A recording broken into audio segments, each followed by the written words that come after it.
Bienvenidos al episodio número 5 de Dogmas y Moral. Estos son algunos de mis comentarios y observaciones de este discurso dado por Parley Pratt en una conferencia en Salt Lake el 7 de abril de 1853, al día siguiente de la ceremonia de la piedra angular del templo de esta misma ciudad. Llegué a reflexionar sobre este tema no solo por mi conocimiento del estado actual del mundo y los movimientos y poderes que parecen nuevos para muchos, sino porque este texto, escrito por Isaías muchos siglos antes y copiado por Nefi edades antes del nacimiento de Jesucristo, parecía tan apropiado y tan directamente adaptado al estado actual de las cosas, como si estuviera escrito ayer o un año después. ¿No consultará el pueblo a su Dios? ¿Consultará a los muertos por los vivos? Isaías 8:19. Ahora, para ponernos un poco en contexto, la cultura mormona, porque sí, es más que una religión, casi desde sus inicios, mantiene la creencia en la vida después de la muerte, como también en este asunto de los espíritus, aunque hoy en día se ha convertido en un tema cada vez más conservador que aquellos años, donde al parecer era común el tener las epifanías o visiones. Hoy, en cambio, sería mirado como algo demasiado fuera del molde doctrinal. Continúo. Es una pregunta del profeta, la anterior. Y en el momento que te inviten a buscar a los que están familiarizados con los espíritus, a los magos, etc., o en otras palabras, a los magnetizadores, espiritistas, clarividentes, medium de escritura, etc., cuando te digan estas cosas, entonces es el momento de considerar la pregunta de ese antiguo profeta. ¿No consultará el pueblo a su Dios? ¿Consultará a los muertos por los vivos? Ahora, una acotación mía. Es bueno entonces buscar, sí, la revelación por medio de una piedra o hablar con un ángel guardián que protege un tesoro enterrado. Porque en ese aspecto no hay ningún problema hablar con los espíritus y tener este tipo de visiones. En fin. Últimamente escuchamos mucho acerca de visiones, trances, clarividencias, medios de comunicación con el mundo espiritual, medios de escritura, etc., mediante los cuales se dice que el mundo de los espíritus ha encontrado medios para comunicarse con los espíritus en la carne. Ellos no están trabajando en aislados rincones. El mundo está agitado por estos temas. Se dice que los ministros religiosos predican, los editores escriben e imprimen, los jueces juzgan, etc., mediante este tipo de inspiración. Se ponen al servicio para desarrollar las ciencias, para detectar delitos y, en definitiva, para mezclarse con todos los intereses de la vida. En primer lugar, ¿de qué estamos hablando cuando tocamos la cuestión de que los vivos oigan a los muertos? Es un dicho que los hombres muertos no cuentan cuentos. Si esto no está en la Biblia, está en otro lugar. Y si es verdad, es tan bueno como si estuviera en la Biblia. Los saduceos de la época de Jesús creían que no existían los ángeles o los espíritus, ni su existencia en otra esfera, que cuando un individuo estaba muerto era el fin del funcionamiento de su ser intelectual, que los elementos se disolvían y se mezclaban con la gran fuente de la que emanaban, que era el fin de la individualidad o existencia consciente. Jesús, en respuesta a ellos, retomó el argumento de las Escrituras, o la historia de los antiguos padres, venerados por razón de la antigüedad, con la esperanza, por medio de de influir a los saduceos, o al menos en los fariseos y otros, por medio de tan poderoso y tan bien adaptado al punto de vista. Dijo: Dios se ha declarado a sí mismo como el Dios de Abraham, Isaac y Jacob. Ahora bien, Dios no es Dios de muertos, sino Dios de vivos, tanto como para decir que Abraham, Isaac y Jacob no estaban muertos, sino vivos, que nunca habían estado muertos en absoluto, sino que siempre habían estado vivos, que nunca murieron en el sentido de la palabra que suponían estos saduceos, pero que estaban absolutamente vivos. Ahora yo quiero hacer un alcance sobre esta concepción tan arraigada de las enseñanzas de la cristiandad hoy en día. El nombre saduceos no es más que la forma griega del vocablo hebreo tzadokim, que significa hijo de Sadoc. ¿Y quién fue Sadoc? Según la Torá, fue el primer oficiante en el templo de Salomón, siendo él quien ungió a Salomón como rey. Sadoc además fue un escriturista, o sea, un devoto en su devoción a la Torá y firme opositor a las innovaciones farisaicas, al igual que toda esta casta de sacerdotes judíos. Hoy son conocidos por su rechazo a la resurrección de los muertos, pero esta opinión era la de solo una fracción de los saduceos que predominaban en el primer siglo después de Cristo. Los primeros saduceos, al igual que el autor de Segunda de Macabeos, libro que no se encuentra en la Reina Valera o en la Biblia que forma canon dentro de la Iglesia Sud, abrazaban la doctrina de la resurrección de los muertos y se fundamentan en los versículos tan explícitos de Daniel 12.2 y Salmos 133, versículo 3. Siguiendo con el discurso, continúa así. Ahora bien, si los seres inteligentes que una vez habitaron la carne, como nuestros padres, madres, esposas, hijos, etc., realmente han muerto y ahora están muertos en el sentido de la palabra, tal como la entendían los antiguos saduceos o los ateos modernos, entonces es en vano hablar de conversar con los muertos. Toda controversia en ese caso se acaba en el tema de la correspondencia con los muertos, porque debe existir una inteligencia antes de que pueda comunicarse. Si estos individuos están muertos en el sentido de que el cuerpo humano muere, entonces no hay comunicación con ellos. Esto lo sabemos gracias a nuestra propia observación y experiencia. Hemos visto muchos cadáveres, pero nunca hemos sabido de un solo caso de inteligencia comunicada a partir de ellos. Jesús, en su discusión con los saduceos, manejó el tema de acuerdo con los principios más estrictos de la teología antigua y moderna y la verdadera filosofía. Transmitió la idea en términos claros, que una inteligencia o identidad individual nunca podría morir. El tabernáculo exterior, habitado por un espíritu, vuelve al elemento del que emanó. Pero el ser pensante, el individuo, el agente activo o la identidad que habitaba ese tabernáculo nunca dejó de existir, de pensar, de actuar, vivir, moverse o tener un ser. Nunca dejó de ejercitar esas simpatías, afectos, esperanzas y aspiraciones que se fundan en la naturaleza misma de las inteligencias, siendo los principios inherentes e invaluables de su existencia eterna. No, nunca cesan. Viven, se mueven, piensan, actúan, conversan, sienten, aman, odian, creen, dudan, esperan y desean. Pero, ¿qué son si no son de carne y hueso? ¿Qué son si no son tangibles para nosotros, nuestros órganos de los sentidos burdos? ¿De qué están compuestos? ¿Por qué no podemos verlos, oírlos ni manipularlos? O, a menos que seamos vivificados, o nuestros órganos sean tocados por los principios de la visión, la clarividencia o la vista espiritual. ¿Qué son? Son inteligencias organizadas. ¿De qué están hechos?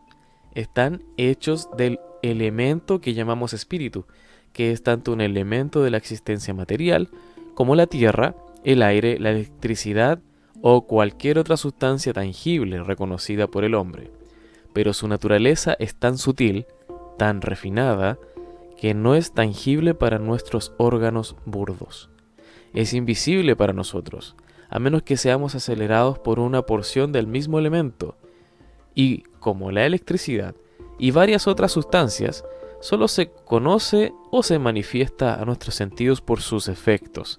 Por ejemplo, la electricidad no siempre es visible para nosotros, pero su existencia se manifiesta por sus operaciones sobre el cable o sobre los nervios.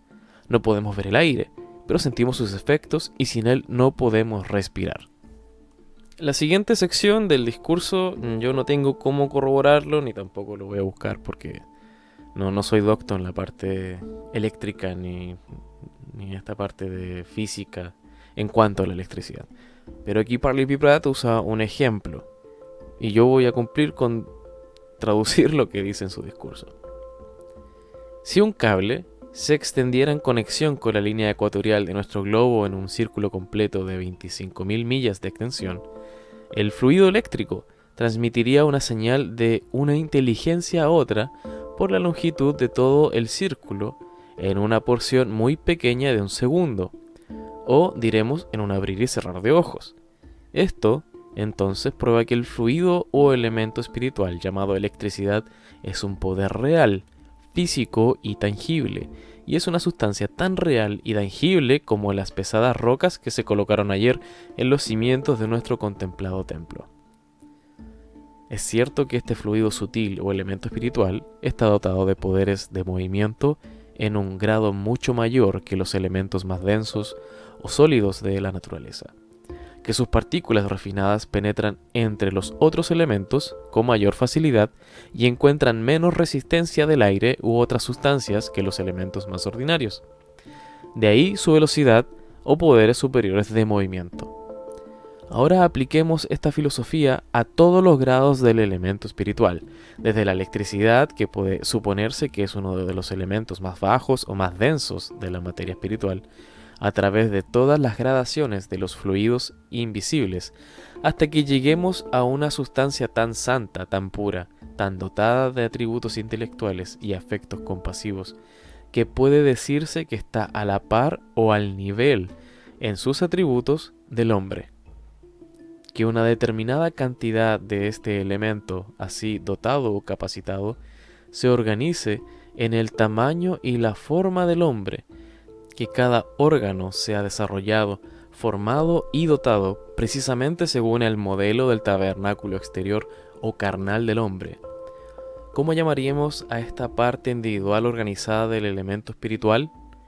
Lo llamaríamos un cuerpo espiritual, una inteligencia individual, un agente dotado de vida, con un grado de independencia o voluntad inherente, con los poderes de movimiento, de pensamiento y con los atributos de los afectos morales, intelectuales y comprensivas emociones. Lo concebiríamos como poseedor de ojos para ver, oídos para oír, manos para manipular, como en posesión del órgano del gusto, del olfato y del habla. Tales seres somos nosotros cuando hemos abandonado este tabernáculo exterior, en el que estamos interesados en todos los sentidos de nuestras relaciones, lazos de parentesco, simpatías, afectos y esperanzas, como si hubiéramos continuado viviendo, pero nos hubiéramos hecho a un lado y estuviéramos experimentando la soledad de la ausencia durante una temporada.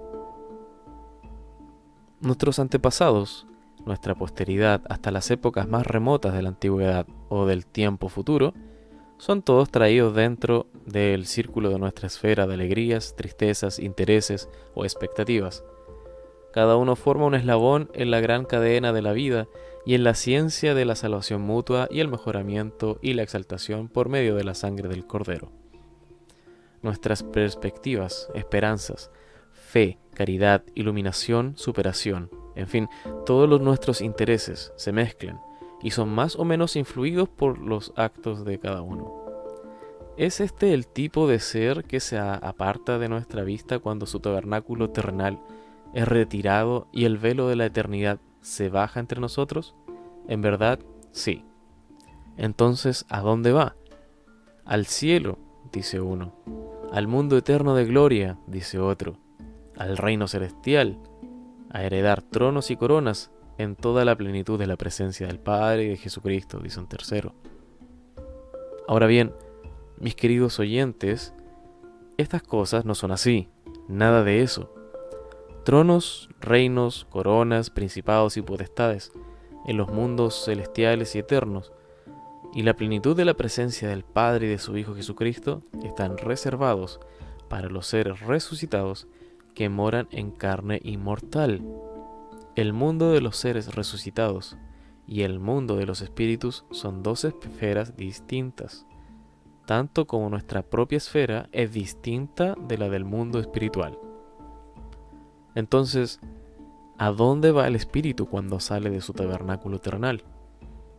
Pasa a la siguiente esfera de la existencia humana, llamada el mundo de los espíritus. Un velo que se extiende entre nosotros en la carne y el mundo de los espíritus. Bueno, dice uno, ¿no hay más de un lugar en el mundo espiritual? Sí, hay muchos lugares y grados en ese mundo, como este. Jesucristo, cuando estuvo ausente en su carne, no ascendió al Padre para ser coronado y entronizado en poder. ¿Por qué? Porque aún no tenía un cuerpo resucitado y por lo tanto tenía una misión que realizar en otra esfera. Entonces, ¿a dónde fue? Al mundo de los espíritus, a los espíritus malvados y pecadores que murieron en sus pecados siendo arrastrados por el diluvio de Noé. El ladrón en la cruz murió, al mismo tiempo también fue al mismo mundo y al mismo lugar particular en el mismo mundo, porque era un pecador, y por supuesto iría a la prisión de los condenados, allí para esperar el ministerio de ese evangelio que no había llegado a su caso mientras estaba en la tierra. ¿Cuántos otros lugares podría haber visitado Jesús mientras estaba en el mundo de los espíritus? No me corresponde a mí decirlo, pero hubo un momento en el que el ladrón pobre, inculto e ignorante estaba con él en ese mundo. Y como comenzó, aunque tarde, a arrepentirse mientras estuvo en la tierra, tenemos razones para esperar que ese momento fue mejorado por nuestro Salvador, al ministrarle ese evangelio que no tuvo la oportunidad de enseñarle mientras expiraba en la cruz. Este día estarás conmigo en el paraíso, dijo Jesús. O en otras palabras, este día estarás conmigo en la próxima esfera de existencia, en el mundo de los espíritus. Ahora, marca la diferencia. Jesús estaba allí, como predicador de justicia, como quien posee la llave del apostolado o sacerdocio, ungido para predicar buenas nuevas a los mansos, para vendar a los quebrantados de corazón, para predicar la libertad a los cautivos y la apertura de la prisión a los que estaban atados. ¿Cómo fue el ladrón? Fue allí en un estado de ignorancia y pecado, siendo inculto, no mejorado, sin preparación para la salvación. Fue allí para ser enseñado y para completar ese arrepentimiento que en un momento agonizante comenzó en la tierra. Había visto morir a Jesús en la cruz y le había suplicado que lo recordara cuando estará en posesión de su reino. El Salvador, en estas circunstancias extremas, no le enseñó el Evangelio, sino que lo remitió a la próxima oportunidad, cuando deberían encontrarse en el mundo de los espíritus. Si el ladrón, así favorecido, continuó mejorando, sin duda está esperando con esperanza a que se dé la señal, el sonido de la próxima trompeta, para que abandone el mundo de los espíritus, vuelva a entrar en el tabernáculo carnal y ascienda a un mayor grado de felicidad. Jesucristo, por otro lado, partió del mundo de los espíritus al tercer día y volvió a entrar en su tabernáculo carnal, en el cual descendió y fue coronado a la diestra del Padre. Entonces Jesucristo y el ladrón en la cruz no han vivido juntos en el mismo reino o lugar durante estos 1800 años, ni tenemos pruebas de que se hayan visto durante ese tiempo. Decir que Jesucristo habita en el mundo de los espíritus con aquellos cuyos cuerpos están muertos no sería la verdad. Él no está allí, solo se quedó allí hasta el tercer día. Luego regresó a su tabernáculo y ministró entre los hijos de la tierra durante 40 días, donde comió, bebió, habló, predicó, razonó con las escrituras, comisionó, ordenó, bendijo, etc. ¿Por qué hizo esto? Como había ascendido a lo alto, ya había sido coronado con todo poder en el cielo y en la tierra. Tenía autoridad para hacer todas estas cosas.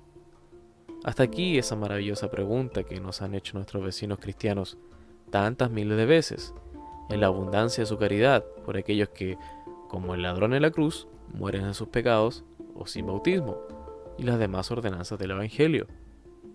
Naturalmente surge la pregunta: ¿todas las personas que mueren sin el Evangelio lo escuchan tan pronto como llegan al mundo de los espíritus? Para ilustrar esto, veamos el trato de Dios con la gente de este mundo. ¿Qué podemos razonar sino a partir de lo que sabemos? Conocemos y entendemos las cosas de este mundo hasta cierto punto, porque son visibles y las conocemos a diario. ¿Todas las personas de este mundo escuchan el Evangelio tan pronto como son capaces de comprender? No. De hecho, pero en comparación, muy pocos lo han escuchado. Lo que viene a continuación es tal como se encuentra en el discurso original. Y la verdad es que no encontré otra forma menos despectiva para poder pasarlo al español.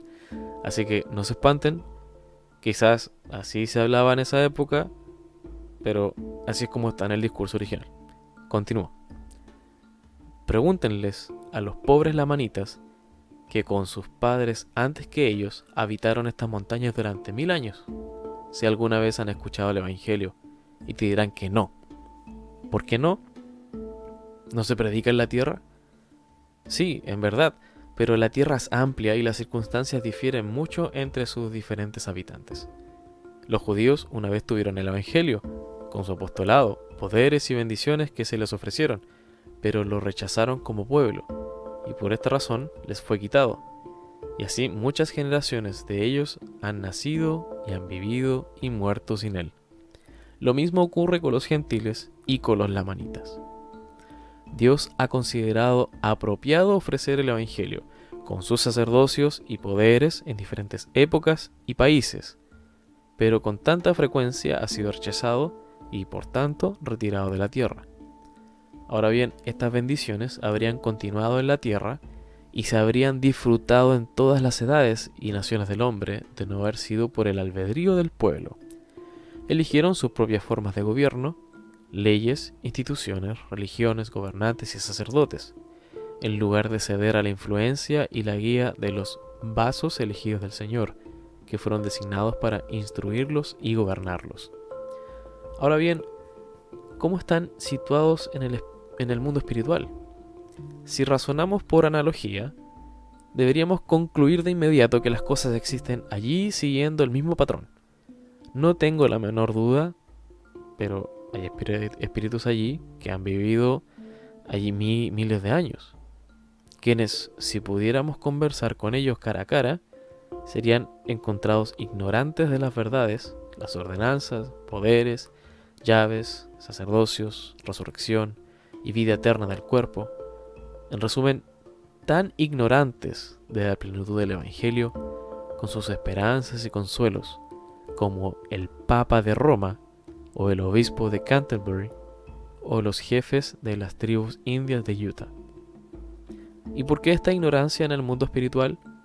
Porque una parte de sus habitantes se encuentran indignos de los consuelos del Evangelio hasta la plenitud de los tiempos, hasta que hayan sufrido en el infierno, en los calabozos de las tinieblas, o en las cárceles de los condenados, en medio de los golpes de los demonios, espíritus maliciosos y mentirosos. Como en la tierra, también en el mundo espiritual, nadie puede entrar en los privilegios del Evangelio hasta que las llaves sean giradas y el Evangelio abierto por los que tienen la autoridad, para todo lo cual hay un tiempo según las sabias dispensaciones de la justicia y la misericordia. Fueron muchos siglos antes de que Cristo viniera en la carne, que toda una generación, excepto 8 almas, fue cortada por el diluvio. ¿Qué fue de ellos? No conozco exactamente toda su historia en el mundo espiritual, pero esto es lo que sé.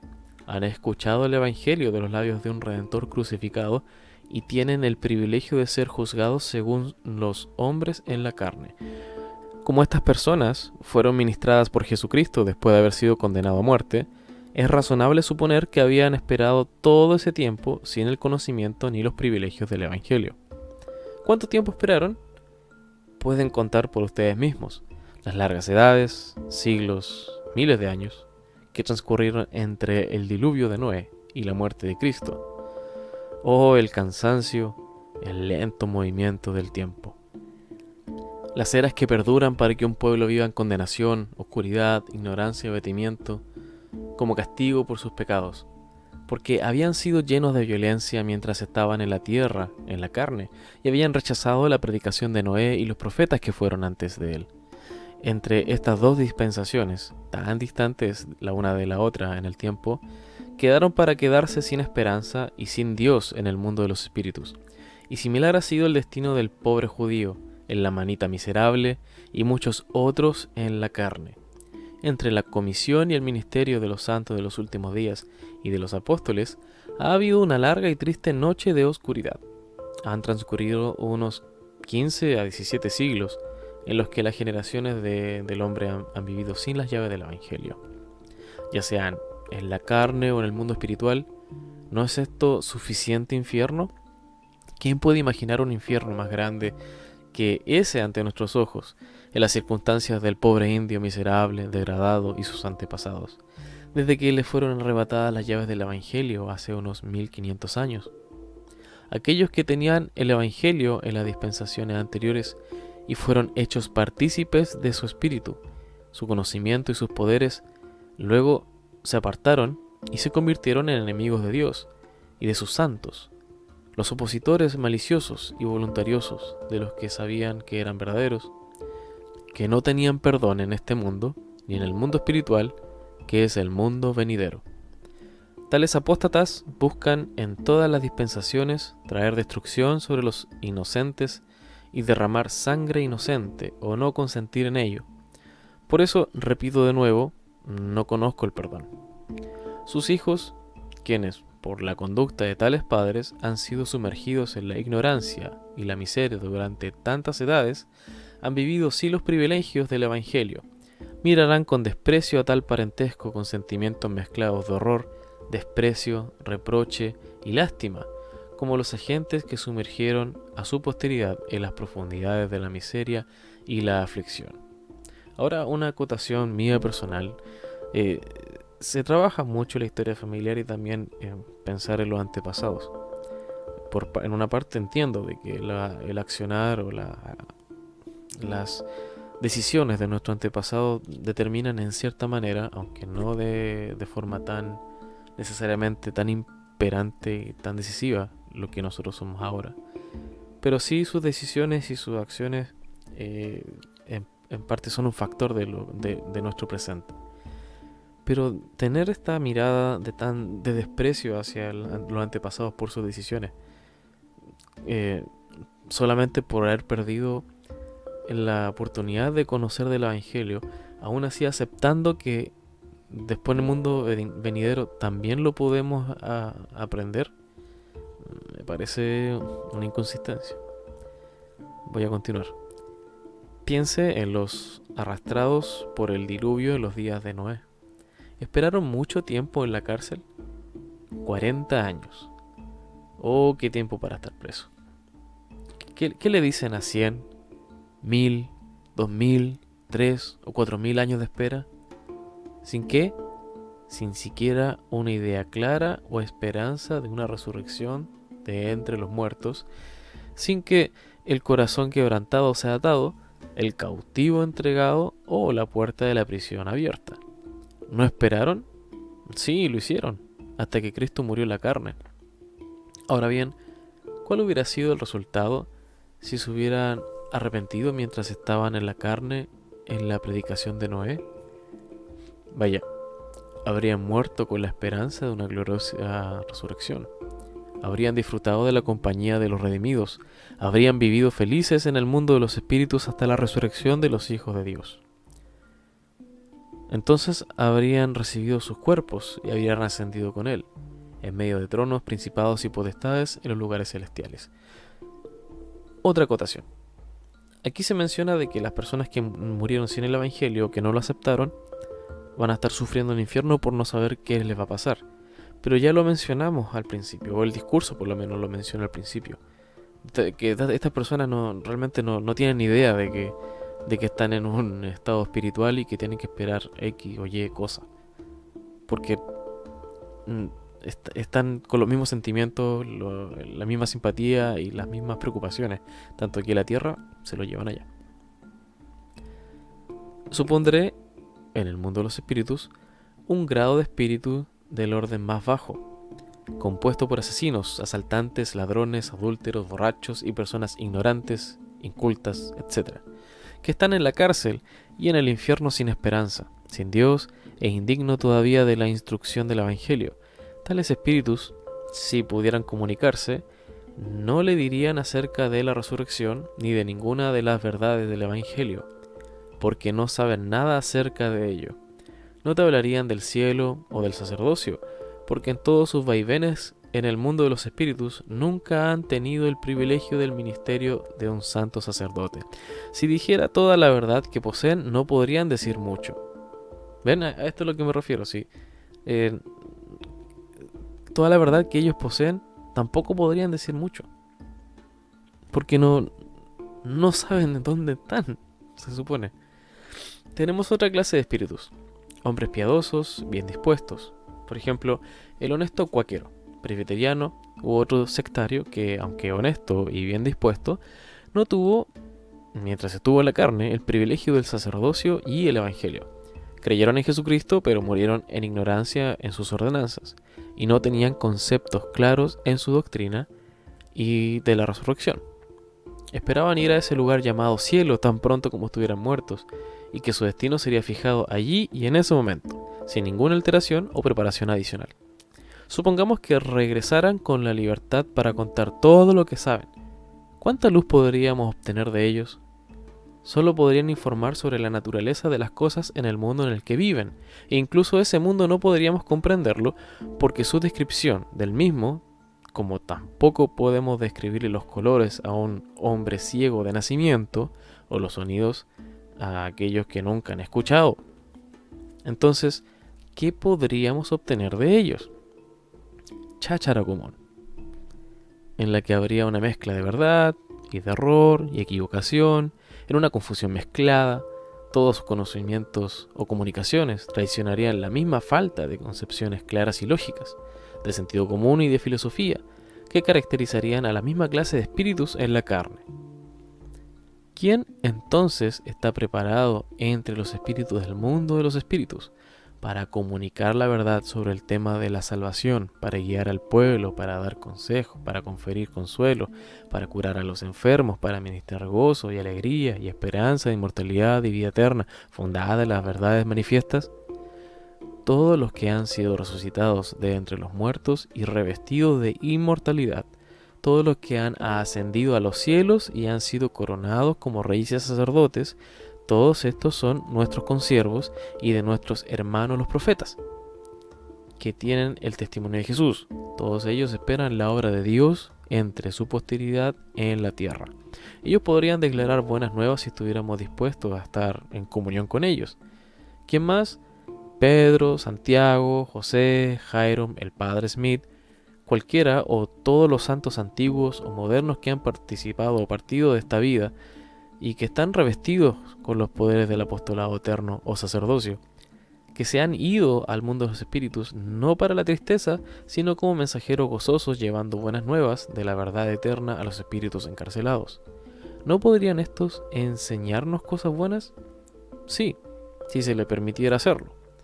Pero supongamos que todos los espíritus fueran honestos y estuvieran orientados a la verdad, pero que cada uno solo pudiera conversar sobre las cosas que tiene el privilegio de saber o comprender, o que le han sido reveladas en su entendimiento o puestas dentro del alcance de su intelecto.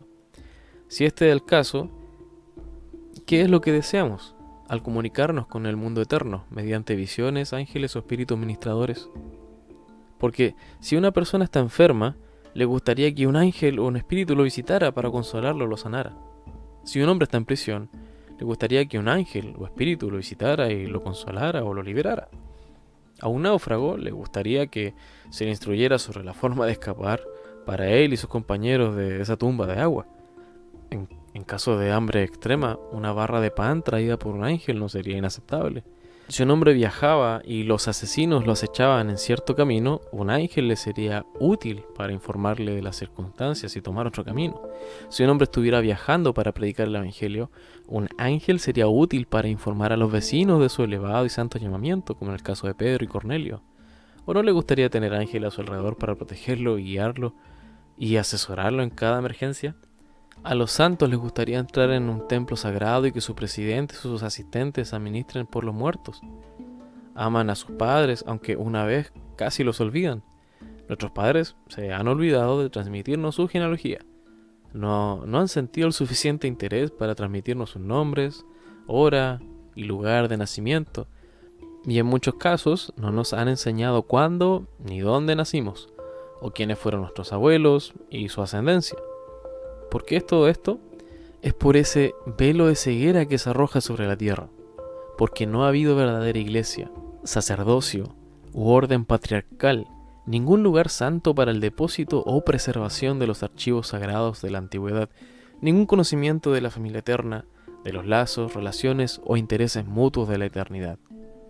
El corazón de los hijos se había distanciado de los padres y el corazón de los padres de los hijos, hasta que uno vino en espíritu y el poder de Elías para hacer girar las llaves de estas cosas, para abrir la comunicación entre los mundos y para encender en nuestros pechos ese resplandor eterno de afecto que yacía dormido. Supongamos que nuestro templo estuviera listo y debiéramos entrar allí para actuar por los muertos. Solo podríamos actuar por aquellos cuyos nombres conocemos, y estos son pocos con la mayoría de nosotros los americanos. ¿Y por qué es esto? Nunca hemos tenido tiempo de mirar al cielo, ni al pasado o al futuro. Hemos estado tan ocupados con las cosas de la tierra que apenas hemos tenido tiempo de pensar en nosotros mismos, por no hablar de nuestros padres. Es hora de que se acabe toda esta estupidez e indiferencia, que se abran nuestros corazones, que se extiendan nuestras caridades y se expandan nuestros pechos, para alcanzar ¿a quién? A aquellos quienes consideramos muertos. Dios ha condescendido tanto a nuestra capacidad como para hablar de nuestros padres como si estuvieran vivos, aunque todos son espíritus vivientes y vivirán para siempre. No tenemos muertos. Solo piensa en ello. Nuestros padres son todos agentes activos, vivientes y pensantes. Solo nos han enseñado que están muertos. Hablaré de mis sentimientos que tuve ayer mientras estábamos colocando esas piedras de la esquina del templo. Sí, los pronunciaré si puedo. No fue con mis ojos, ni con el poder de la visión real, sino con mi intelecto, con las facultades naturales inherentes al hombre, con el ejercicio de mi razón, con principios conocidos o con el poder del espíritu, que me pareció que José Smith y sus espíritus asociados, los santos de los últimos días, rondaban a nuestro alrededor al borde de ese fundamento, y con ellos todos los ángeles y espíritus del otro mundo que se les hubiera permitido o que no estuvieran demasiado ocupados en otro lugar. ¿Por qué debería pensar eso? En primer lugar, ¿qué más en esta tierra tienen que interesarles? ¿A dónde se dirigirían sus ojos en la amplia tierra si no se centraran aquí? ¿Dónde estarían sus corazones y afecto si lanzaran una mirada o un pensamiento hacia la mancha oscura en los cielos que habitamos, si no fuera hacia la gente de estos valles y montañas? ¿Hay otros que tengan las llaves para la redención de los muertos?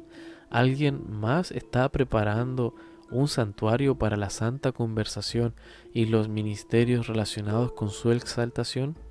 No, en verdad, ninguna otra gente ha abierto su corazón para conceder ideas tan grandiosas. Ningún otro pueblo siente tanta simpatía por los padres. No, si te apartas de este pueblo y escuchas las doctrinas de otros, oirás dichos tristes. Como cae el árbol, así caerás. Así como la muerte te abandona, el juicio te encontrará. No hay trabajo, ni dispositivo, ni conocimiento en la tumba, etcétera, etcétera, etcétera. No hay cambio después de la muerte, pero estás inmóvil, irremediablemente inmóvil por toda la eternidad. En el momento en el que el aliento deja el cuerpo, debes ir al extremo del cielo o del infierno, allí para regocijarte con Pedro en tronos de poder en la presencia de Jesucristo en el tercer cielo, o por lo otro lado, para rodar en las llamas del infierno con asesinos y demonios. Tales son las doctrinas de nuestros hermanos sectarios que profesan creer en Cristo, pero que no conocen los misterios de la piedad y los recursos ilimitados de la caridad eterna y de esa misericordia que permanece para siempre. Es aquí donde el mundo de los espíritus miraría con intenso interés, es aquí donde las naciones de los muertos, si puedo llamarlas así, concentrarían sus esperanzas de ministración en la tierra a su favor. Es aquí donde incontables millones del mundo de los espíritus buscarían las ordenanzas de la redención, en la medida en que hayan sido iluminados por la predicación del Evangelio, ya que las llaves de la dispensación anterior fueron quitadas de la tierra. ¿Por qué? Si mirasen a la tierra en absoluto, sería sobre esas piedras angulares que colocamos ayer. Si escucharan, sería escuchar los sonidos de voces e instrumentos y la mezcla de música sagrada y marcial en honor al comienzo de un templo para la redención de los muertos. Con qué intensidad de interés escucharon los cánticos de Sion y fueron testigos de los sentimientos de sus amigos. Se alegraron de contemplar las relucientes bayonetas de los guardianes alrededor del terreno del templo y anhelaban el día en que habría 1000 donde ahora hay solo uno. Quieren ver a un pueblo fuerte, reunido y unido, con el poder suficiente para mantener un lugar en la tierra donde pueda erigir una pila bautismal para el bautismo de los muertos. Fue aquí donde se centraron todas sus expectativas, que les importaban todos los otros palacios dorados, los pavimentos de mármol, los pasillos dorados del estado de la tierra, que les importaba todo el esplendor del equipaje, las mareas y los sonidos vacíos de los autodenominados grandes de este mundo, que todos pasan por el rocío de la mañana antes del sol naciente. ¿Qué les importaban las luchas, las batallas, las victorias y otros intereses mundanos que vibran en el pecho de los hombres de ambos lados? Ninguna de estas cosas les interesaría. Sus intereses se centraron aquí y desde allí se extendieron a la obra de Dios entre las naciones de la tierra. José pensó ayer en otra cosa, en el mundo de los espíritus, excepto en las obras de sus hermanos en la tierra. Podría haber estado necesariamente empleado y tan ocupado que se viera obligado a pensar en otras cosas. Pero si tuviera que juzgar por la relación que tuve con él en su vida y por el conocimiento del espíritu del sacerdocio, supondría que estaría tan apurado que no tendría tiempo para echar un vistazo o de pensar en sus amigos en la tierra. Siempre estuvo ocupado mientras estuvo aquí, y nosotros también. El espíritu de nuestra santa ordenación y unción no nos dejará descansar. El espíritu de su llamamiento nunca le permitirá descansar mientras Satanás, el pecado, la muerte o las tinieblas posea un pedazo de tierra en esta tierra. Mientras el mundo espiritual contiene el espíritu de uno de sus amigos o la tumba mantiene cautivo a uno de sus cuerpos, él nunca descansará. También podría hablar de Saúl, rey de Israel, descansando mientras Israel era oprimido por los cananeos o los filisteos, después de que Samuel lo había ungido para ser rey. Al principio era como otro hombre, pero cuando la ocasión puso en acción las energías de un rey, el espíritu de su unción vino sobre él. Mató un buey, lo dividió en 12 partes y envió una parte a cada una de las tribus de Israel con esta proclamación: así se hará con el buey del hombre que nos suba en ayuda del Señor de anfitriones. Líderes de Israel, descubrirán que hay un espíritu sobre ustedes que les impulsará a seguir esforzándose y nunca permitirán que se sientan a gusto en Sion mientras una obra permanezca inconclusa en el gran plan de redención de nuestra raza. Inspirará a los santos a construir, plantar, mejorar, cultivar, a hacer fructífero el desierto, en resumen, a utilizar los elementos, enviar misiones al exterior, edificar estados, reinos y templos en casa, y enviar al exterior la luz de un día sin fin para todos los pueblos y naciones del mundo. Ustedes han sido bautizados, han recibido la imposición de manos, y algunos han sido ordenados y otros ungidos en una santa unción. Se les ha dado un espíritu, y descubrirán que si se comprometen a descansar, será el trabajo más duro que hayan realizado. Vine a casa, aquí de una misión extranjera. Me presenté a nuestro presidente y le pregunté qué debía hacer a continuación. Descansa, dijo. Si me hubiera propuesto dar la vuelta al mundo, cavar una montaña, ir a los confines de la tierra o atravesar los desiertos de Arabia, habría sido más fácil que haberme comprometido a descansar mientras el sacerdocio estaba sobre la tierra. He recibido la santa unción y nunca podré descansar hasta que el último enemigo sea conquistado, la muerte destruida y la verdad reine triunfante. Este fue el discurso de Parley P. Pratt llamado Comunicación con los Espíritus o Comunicación Espiritual. Está en el diario de Discursos, la fuente está en BYU, ahí tienen el index. También tengo el discurso traducido en español para su revisión en la caja de comentarios. Voy a dejar un comentario fijado. Y también en la descripción, ya sea en Spotify o los que están en YouTube, también está ahí el link hacia el discurso completo en Odyssey. Muchas gracias por escucharme. Esto fue Dogmas y Moral.